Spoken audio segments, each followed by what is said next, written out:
I walked into the village just before dusk. The road was a thin line of dust and the air was still and cool. Old houses leaned like tired people, their frames sagging into the dry earth. Windows were dark teeth, empty and watching.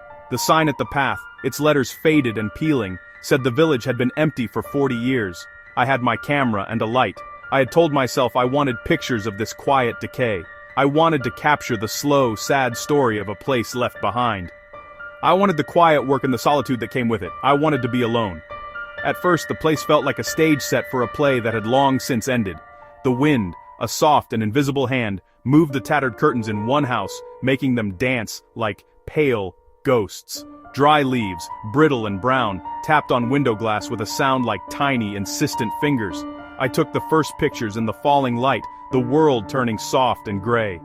My shutter made a small, sharp click in the deep silence. The village made its own small sounds in reply. I set up my tripod near the town square. A stone well stood in the middle, its rope gone, its bucket rusted and lying on its side. The bell in the church tower hung still and black against the paling sky.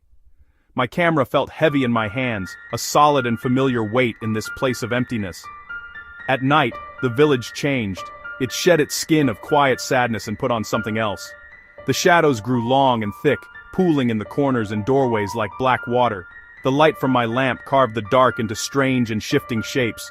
The wind began to speak then, a gentle murmur that seemed to come from nowhere and everywhere at once. The stage was no longer empty, it was waiting.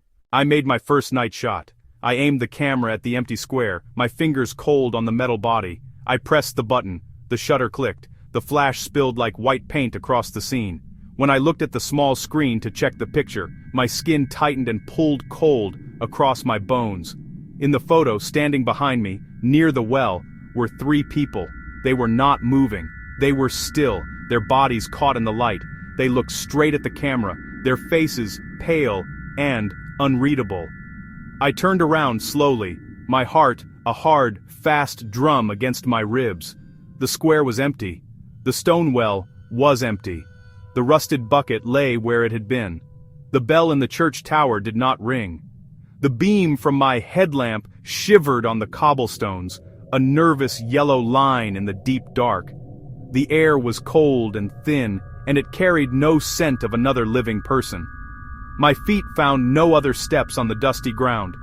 I played back the photo again, my thumb trembling on the small button. The 3 figures stayed. Their edges were soft, like a half-breath on a cold day. I told myself it was a trick of the light. I told myself it was grain in the digital sensor. I told myself it was a double exposure. I told myself it was some strange flare from my lamp. I am a photographer. I know how light can lie. I checked the lens for smudges. I checked the camera settings. Everything was as it should be. The camera was fine, a perfect machine doing its perfect work. I sat on the cold edge of the well and looked at my hands in the lamplight. They were clean and steady. They did not shake. My lamp made a low, constant buzz. The only sound in the world. It was a lonely sound. I decided to take another picture, this time closer to the dark church door. I looked at the doorway.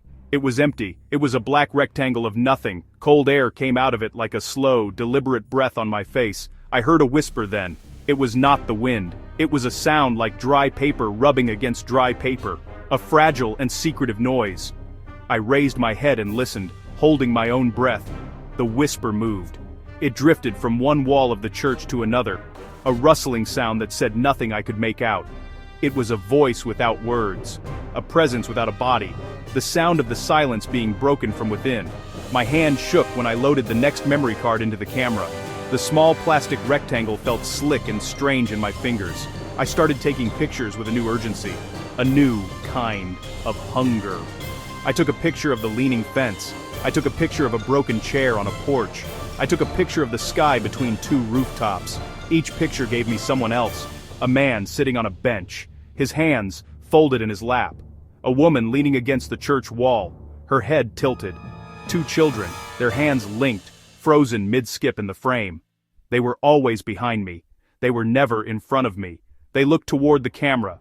They did not blink. Their eyes were fixed on the lens. Sometimes their mouths were open, just slightly. Sometimes their faces were blurred at the edges. Once, a face was only a dark shape with two white points where the eyes should be. I never felt a breath on my neck. I never heard footsteps following me. But sometimes a soft, scraping sound would go by my shoe, like a hand passing low on the ground. I tried to leave that night. The fear had become a heavy weight, and I needed to be gone. I walked back to the dusty road, my headlamp a small, trembling sun in the vast darkness. The wind pushed against me. The houses watched me go, their empty windows like 100 pairs of eyes.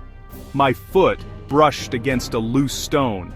It made a dry, clattering sound like a cracked tooth. I walked faster, boots crunching on gravel. Behind me, a light like a match glow opened in a window, then closed again. I didn't look back until I reached my car. I slept badly in the car, engine off, doors locked. My dreams were like the pictures I'd taken. Faces hung like old peeling posters, their eyes following me. I woke with a start. Images burned behind my eyelids. Before the sun was fully up, I drove back. I told myself I'd get the last shots I needed, the daylight shots, then I'd leave for good. I told myself I was a professional, that I wasn't afraid of shadows. I was lying to myself. That day the sun was weak, a pale disk behind a thin gray cloth. The village lay quiet and watchful. I walked through a house with a kitchen. Pots, pans. They sat on the counter, covered in thick dust. A clock on the wall had stopped at 4. I set my camera on a table and took a picture of the clock. I felt silly taking a photo of such an ordinary, sad thing. The flash went off, showing the chairs, the plates, and the dust. In the photo, a woman stood by the door, her hand on the frame, her eyes tired. She wasn't in the room with me. I followed a whisper to the back lane. The lane ended at a high garden wall. A small rusted gate, locked shut. I climbed over, hands scraping rough stone. On the other side, in the photograph, stood 5 people. Their arms hung limp, their heads bent down. They were the wrong color. Too pale, too gray, to be alive. They were close enough to touch in the photograph. When I turned, only the cold wall and weeds remained. The whisper had stopped. At night the people in the pictures moved closer. It was a slow change, from one photo to the next. But it was happening. Their faces sharpened, the blurriness at their edges pulled in, becoming clear lines. A child's grin had been a faint curve, now it showed a row of small, white teeth. A man's cheek had been a smooth shadow, now it had a thin red line on it, like a fresh cut but with no blood.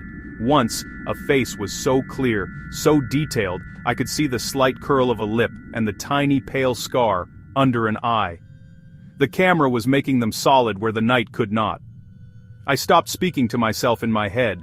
The little jokes I made to keep my hands steady, the rational arguments about light and shadow. They all stopped. There was no room for them anymore. I just listened. I listened for the small things, the creak of a roof board overhead, the far, lonely cry of a stray animal, a single drop of water falling from a gutter into a puddle. The whispers came and went, constant, but never demanding. They sounded like dry leaves rubbing together. They sounded like the slow, patient breathing of someone right behind you. I tried to destroy one of the photographs. At the old general store, I found a small, rusted metal stove. I took the memory card from my camera. I lit a match. I held the card in the flame. The plastic curled and blackened. A foul smell filled the small room, but the face in the image did not melt right away. It seemed to hold its shape in the fire. Ash rose smelling like old wood, and something else, something sweet I could not name. I looked at the black soot on my hands. A small dark shape in the grime looked like an eye. My camera began to feel heavy in a new way. It was not just physical weight, it felt like carrying a jar full of things that watched me, things that were waiting. On the last night I chose the churchyard. The moon was a thin, silver coin in the black sky. I stood with my back to the main gate, facing the dark, silent church. My headlamp was growing dim, its beam a weak yellow circle on the ground. I placed my camera on its tripod, my fingers oddly steady now, moving with a purpose that did not feel like my own. I aimed the lens, breathed in the cold, damp air. I set the timer on the camera. The small machine hummed, a low, electric sound in the deep quiet. I stepped forward into the frame, held myself perfectly still, my back to the camera. The timer beeped its countdown. 3, 2, 1. The shutter flashed, a brilliant, silent explosion of light. My lamp washed over the old stones and the crooked crosses. I heard a whisper then, right at my ear. It was soft and clear. It felt like a name. It felt like my name. I did not turn around. I did not look back. I waited for the camera to show me what it had seen. When I checked the photo on the small screen, my stomach dropped away into nothing. Behind me, where there had been only empty space and old graves, stood dozens of faces. They were close, so close. The faces filled the dark like words on a page, a crowd of silent onlookers. They leaned toward the camera, their bodies pressing in from all sides. They smiled in the bright, captured rectangle of light. Their smiles were small, practiced, identical. At the very back of the crowd, a face looked as if it had been there for a very long time. It had the deep lines of a man who had been smiling for years. I leaned closer to the screen, my own face just inches from the image. The last face. The one at the very back. It was mine. I had not been smiling. I was sure of it. My lips had been set in a firm, tight line. My eyes had been wide with a fear I could not name. But in the picture, my face had a thin, quiet smile. It was small. It was patient. It fit perfectly with all the other smiles in the photograph. It looked like I belonged there. It looked like the village had long expected me, and I had finally arrived. The gathering was complete. I put my hand to my mouth. My fingers were cold.